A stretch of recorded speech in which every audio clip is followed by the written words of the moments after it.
Well, you knew it was coming. The minute the Supreme Court made its decision yesterday, made its announcement yesterday, you knew it was coming. And what am I talking about? All those dire predictions, all those dire forecasts about how the influx of now legalized gambling, sports wagering, and maybe potentially 32 states at sports books across the nation, not just in the state of Nevada, was suddenly going to lead to an epidemic of sports gambling, an addiction wave taking over the country. Suddenly, it was just going to overwhelm society. It was going to make casual gamblers into raging gambling addicts. Total effing, oh, I can't say that word, huh? That starts with a B and ends with an S in between. Can't say that, can I? But that's what it is. Total effing BS. And it's always been a BS argument, and you know it as well as I do. So let me ask you something. Every time Chili's and Applebee's and Fridays and every Tom, Dick, and Harry opens up a bar that serves alcohol, does it increase the number of alcoholics in this country? Does it surge alcoholism rates in this country? No, because listen, there is a problem with alcoholism in this country for certain people. There will always be a certain number of people that have problems with gambling addictions as well. The fact that they can now conveniently go to a sports book, a racino, a racetrack, whatever, to place those bets instead of sitting in the comfort of their home, punching up an illegal offshore sports book that would happily take their wager, sitting in Costa Rica or some other third world country, happily take their wager for the past 15 years. Yeah, what's the difference? Oh, now they have to get in their car. Now they have to post up money in advance at a cashier's window instead of using an e-wallet system, you know, like a e-wallet. Well, they're not using PayPal or those type of things, but an e-wallet system or their credit card. They have to go to a cashier window and post up money up front. Or opposed in the old days of using a bookmaker and playing on credit. So what is the difference? Effing nothing. That's the difference. But they're going to trot out those same old arguments because that's the only thing they have to cling to. I'm not endorsing gambling addiction, because if you have a problem, you shouldn't be gambling. That's the bottom line. Shouldn't do it. If you have a drinking problem, you shouldn't be drinking. But the influx of restaurants popping up that serve alcohol doesn't fuel those that are alcohol or alcoholics, doesn't increase the number of alcoholics. Not going to do anything different when you have sports betting readily available, when it's been readily available simply by pressing the button, simply by taking your mouse, simply by pressing a button and wagering on a team right there in front of you. Will not make a difference. Now tomorrow we'll talk about the lunacy involving the sports leagues wanting a cut of the action. Yeah, hey, we're opposed to sports gambling, but if you're going to have it, hey, let's have a cut of the pie.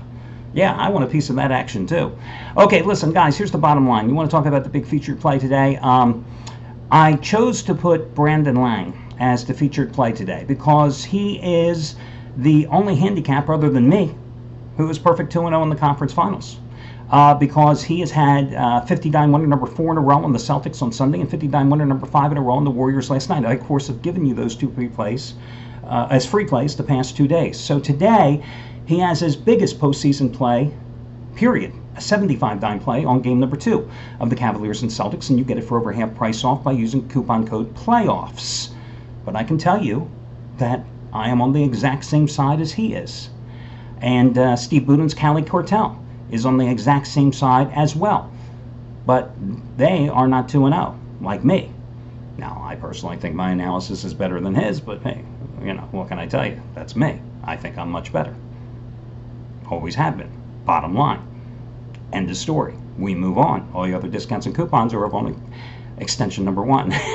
If this was the 900 industry, yes. Over on extension number 1, you can get this. Over on extension number 2, you can get that. God, back in those days in the 900 business, when you used to have to do 8 extensions on a 900 number, my God, I'd be sitting there talking for like an hour a day, feeding extensions on 900 numbers. course, it was also a $25 million a year business, but that's another day and another story. So let's get to your complimentary plays here tonight. I'm going to go with, I'm going to take a shot with the Cleveland Indians. No, I'm going to take a shot with the Chicago Cubs tonight and Yu Darvish, because sooner or later this guy's got to win a game, right? Okay, stop snickering out there. Yes, because sooner or later he really does have to win a game. Listen, I know he's been dreadful since he signed the big contract with the Cubs.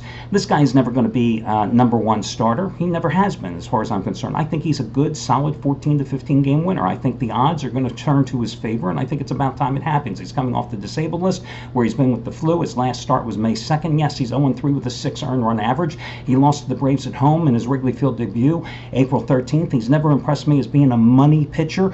The Cubs lost at Wrigley yesterday in a makeup game to Atlanta. Now they're at Atlanta for this game with the Braves, who return home after a 6-1 road trip, which improved their road record to 17-8. Ironically, at SunTrust Field in Atlanta, they're 8-7 on the season. And I just like the Cubs and Yu Darvish here at minus $1.30. Your other complimentary play, I'm going to go with the Minnesota Twins, who swept a brief 2-game series at St. Louis last week, outscoring the Cardinals 13-1, a Cardinals team that have scored 2 runs or less in 4 of its last 6 games. The Twins are going with Jose Berrios, who has been just rocked in his last 4 starts. 8.84 earned run average in his last 4 starts, right? 24 hits allowed in 18 innings, 6 of them home runs, and 6 walks. But 3 of those 4 starts have been on the road. His first 4 starts of the season, in which 3 of those 4 were at home, totally different pitcher. 1.63 earned run average, 1 home run, 18 hits allowed, 1 walk, 27 innings. But that is consistent with how he pitched last year, when last year at home he was 9-1 with a 2.41 earned run average, compared to 5-7 on the road with a 5.17 earned run average. This year, 3.97 ERA at home, 3.74 at home, and a 5.18 on the road. Again, I'm a big guy in believing that numbers don't lie, that eventually this thing that we do, gambling, it's all about statistical analysis, odds of probability. I think just like Darvish turns it around tonight, I think Jose Berrios reverts to form pitching at home where he's most comfortable. And I like the Twins in this one, minus $1.20 over a St. Louis team that's going with a rookie pitcher, Jack Flaherty, making his 3rd start this season, his first one in about a month. He's been great at AAA, but this is the big show again. And I just like the Twins against a team, the Cardinals, who simply can't put any runs on the board. And I'll lay the 120 with Minnesota. So Minnesota and the Cubbies, your 2 complimentary plays, and we'll talk again tomorrow.